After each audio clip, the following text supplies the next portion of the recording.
I heard my wife tell our closest friends, in my own dining room, on our own anniversary, that I was dead weight. Not tired, not slowing down, dead weight. The table went quiet in a way I had never heard a room go quiet before. I smiled like a man who hadn't just been gutted in front of 12 people who'd known me for 30 years. That wasn't even the worst part of the night. At 11:14, my phone rang. A woman I'd never spoken to asked for me by name and said she was calling on behalf of my wife's attorney. In 4 minutes, she told me things about my marriage, my company, and my future that I hadn't known an hour earlier. My name is Walter Combs. I'm 66. I build furniture for a living, outside Asheville, North Carolina. And that phone call was the night everything I thought I understood about my own life started coming apart. I started Combs Fine Woodworks in 1998, out of a 2-car garage with a used Ford truck, and my wife Diane's name on the papers right next to mine. By last year, we had 42 employees, an 11-month waiting list, and a shop on Riverside Drive that meant something in this part of the state. Diane and I married in 1991. We raised 2 kids on Sunset Mountain Road. Our son Preston, 31, Vice President of Sales in title, if not in effort, and our daughter Callie, 28, a kindergarten teacher in Black Mountain who called her mother nearly every day and called me once a week, just to check in. Remember that detail. It matters. 4 months before that anniversary dinner, I had a mild stroke at my bandsaw. 4 days in the hospital, 6 weeks of therapy relearning how to hold a pencil. I came back slower, handed more floor work to my shop foreman, Miguel Ortiz, a man I trusted with the keys to that building the way I trusted almost no one else. I didn't know it yet, but that stroke had given certain people a calendar and a countdown clock. The dinner was in late September. 14 guests, the good china, candles. An hour in, someone asked how the business transition was going. Diane set her wine glass down and said, warm on the surface, practiced underneath. Walter's been such a trooper, he's just not able to carry what he used to carry.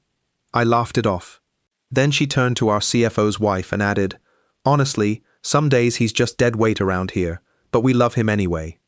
The silence that followed had a texture to it. I laughed again, said something about still having sawdust in me, and the table exhaled. Underneath it, my hand was shaking, and it wasn't from the stroke. That night, Patricia Vance from Holloway & Nash called me by mistake, asking about closing documents for a sale I'd never heard of. I stood barefoot in my hallway in the dark and asked her calmly, what sale? I remember thinking, whatever this is, I need to know all of it before I feel any of it. I told Diane I had a supplier meeting and drove instead to see an attorney named Ed Sloan. I told him everything. The dinner, the phrase, the phone call. He listened without interrupting, then said, Walter, assume the worst is true, and let's find out together how true it is. He brought in a private investigator, Ray Delgado, a stocky man who spoke like every word cost him something.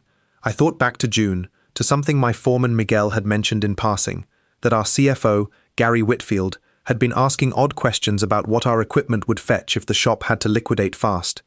I'd laughed it off then. Miguel hadn't laughed. 2 days later, Ray came back with a folder 1.5 inches thick. Diane's first consultation with a divorce attorney was logged 11 days after my hospital admission. 11 days. I hadn't finished physical therapy for my grip yet. Gary Whitfield had spent nearly a year courting a private equity firm, Ridgeline Capital, which had offered $2.1 million for a company independently appraised at closer to $4 million. Diane would file for divorce citing my diminished capacity, push for a court-ordered sale, and split the proceeds. Gary would collect a consulting retainer and a finder's fee near $180,000. Then Ray slid across a printout of a text thread going back 14 months. The first message time-stamped the night of a company holiday party, 4 hours after I'd gone home early, with what turned out to be the first warning sign of my stroke. I didn't cry. What I felt was slower and colder than that. A door closing quietly from a distance, with no slam, just a click telling me it was locked now. I called my daughter Callie that week, and told her everything. My son Preston, when I asked if he'd known, said, "Mom's just trying to protect herself." When I asked if they'd offered him anything to stay quiet, he said, "Dad, that's not fair." It wasn't a no. Over the following weeks, Ray confirmed Diane's ownership stake had been quietly leveraged as collateral, protecting her personally while leaving me exposed.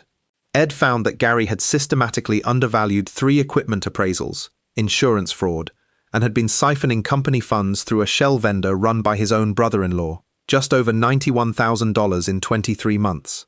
I drove out to the shop and found Miguel sanding a walnut tabletop by hand. I told him some of it. He set down his sanding block, walked to a locked cabinet, and handed me a small notebook with a rubber band around it. A year of handwritten dates, every overpriced delivery, every strange question Gary had asked. I wasn't going to let somebody walk in here and take this place out from under you without at least having something written down, he said. I stood there looking at a man with 15 years invested in a company that wasn't his, who could have stayed quiet and safe, and instead had quietly kept the truth in a locked drawer, waiting.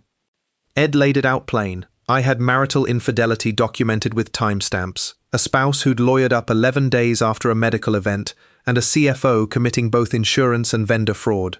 You can burn this down loud, he told me, or you can burn it down quiet. Loud feels better for a day. Quiet wins for the rest of your life. As majority owner, I had grounds to freeze the company's accounts pending an internal audit the moment fraud was documented, a right nobody had accounted for when they built their timeline. That froze the Ridgeline closing scheduled for that Tuesday, the very sale Patricia Vance had accidentally told me about weeks earlier. The vendor fraud went to the district attorney's office as a criminal referral, not to be cruel, because I wanted it to be real. Then I did one thing Ed hadn't suggested. I offered Miguel 15% of the company, outright, no conditions. He was quiet for almost a full minute before he said, I didn't do any of that for a piece of the company. I did it because you're my friend. I told him I knew that. That's exactly why I was doing it anyway. I asked Diane to sit down with me on a Sunday, calmly, like adults, and to invite Gary and Renata along to clear the air about some business concerns. I told Preston it was a chance to talk before things got messy in court. I asked Callie to come and bring nothing but herself. They arrived believing they were walking into a negotiation. I poured coffee. Then Ed Sloan walked in from my study with a single folder and sat down across from me. I watched Diane's composure crack at the edges, like a windshield before it shatters. I never raised my voice once. 11 days, I said. That's how long it took you to consult a divorce attorney after I woke up in that hospital bed. Ed laid out the documents one at a time, the texts, the appraisal discrepancies beside Miguel's real numbers, the vendor invoices, the DA referral already filed 4 days earlier. Renata turned to her husband. Gary, what is he talking about? He didn't answer. There was no smooth left in the room for him to reach for. She stood, took her purse, and walked out without another word. I turned to my son last. I asked you 2 weeks ago if they'd offered you anything to stay quiet, and you didn't answer. I'm asking again, in front of everyone. His voice cracked. They offered me $100,000, Dad, once the sale closed. I told myself it wasn't really hurting you. I told him it wasn't just business, it was my life, and he'd known that. The district attorney moved forward with embezzlement and fraud charges against Gary Whitfield, who was terminated effective immediately, his name stripped from every account he'd touched. The Ridgeline sale collapsed the moment their legal team learned about the fraud investigation, which suited me fine, since I never wanted to sell. Diane and I finalized our divorce 3 months later. With the documented fraud and infidelity on record, the settlement came in far more modest than she'd once counted on. She kept the house on Sunset Mountain Road. I didn't want it anymore. Too many memories of a table where I'd been called dead weight. I kept full ownership and control of Combs Fine Woodworks, restructured with Miguel, now holding a genuine 15% stake, and a title that finally matched what he'd been doing for 15 years. Preston isn't in the business anymore. We talk occasionally, carefully, the way 2 people talk when trust has to be rebuilt, one honest conversation at a time instead of assumed. 2 weeks after that Sunday, I restructured my will and set up an irrevocable trust in Callie's name, a 12% stake in the company, held separate from daily operations, so no one could ever quietly maneuver it away from her. I paid off her student loans the same week, quietly, because when I'd asked if she'd known anything, all she'd said was that she wasn't going anywhere. I wanted to answer that the way it deserved. I still go into the shop most mornings, slower than I used to. My hand still shakes a little by the end of a long day, but I stand at that workbench beside Miguel, and we build things together, and there's a peace in that shop now that I hadn't felt in a long time, because everyone standing in it actually wants to be there. I think about that anniversary dinner sometimes. The candles, the china we only use twice a year, the sentence that broke something open in me I didn't know was still fragile enough to break. I understand now she never meant the second half of it at all. But I think about a notebook with a rubber band around it, kept in a locked cabinet 15 years before anyone needed it. And I understand something else. The people who actually carry you when it matters are rarely the ones sitting closest to you at the table. Sometimes they're the ones quietly keeping records long before you ever ask them to. I'm 66. I've still got sawdust in my lungs and plenty of years left in these hands, shaking or not. I built something once out of a 2-car garage. I built it again, quieter and steadier, out of a hard lesson about who actually deserves a seat at your table.